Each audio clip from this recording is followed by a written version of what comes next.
যে আমরা এটাতে খুব উদ্বিগ্ন, কনসার্ন। বিশেষ আমরা মনে করি এটা সরকারের একটা ব্যর্থতাই বলবো যে তারা অস্ত্র উদ্ধার করতে পারেনি, এবং এখন পর্যন্ত আইন শৃঙ্খলা পরিস্থিতি সেই রকম একটা উন্নত হয়েছে বলে আমার কাছে মনে হয় না। তবে আমি আশাবাদী, আমি মনে করি যে নির্বাচন চলাকালীন সবাই সেটা ইমপ্রুভ করবে আরো, এবং একটা ভালো অবস্থায় আসবে। ক্রিকেট কন্ট্রোল বোর্ডের মেম্বারও ছিলাম, এখন ক্রিকেট খেলি না, রাজনীতি করি।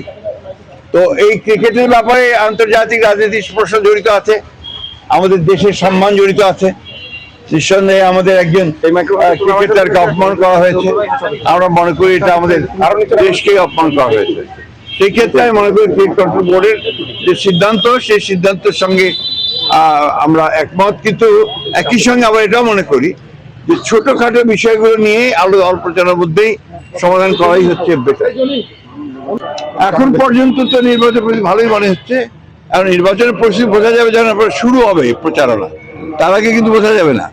এখন তো আপনার সবাই যে যার সাংগঠনিক ব্যাপারগুলো গোছাচ্ছে, আপনার মনোনয়নের ব্যাপারগুলো গোছাচ্ছে।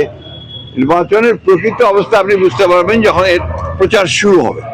কমিটমেন্ট আছে, আমরা তিস্তা, পদ্মা এবং অভিন্ন নদী যতগুলো আছে সেগুলো সবগুলোর ব্যাপারেই আমরা ভারতের সঙ্গে আমরা এনগেজ করব, এবং আমরা তাদের কাছ থেকে পানি হিস্সা আদায় করবো। একটা দেশ একটা দেশের যে বড় মিউচুয়াল রেসপেক্ট, আপনার পারস্পরিক যে আপনার সম্মান, সেটা রেখে সব রকমের আমার দাবি আমি আদায় করার চেষ্টা করবো। আমরা যদি আপনার তাদের সঙ্গে ঠিক সঠিকভাবে ডিপ্লোম্যাটিক আচরণ করতে পারি, তাহলে তাদেরও বিরূপ আচরণ কমে যাবে।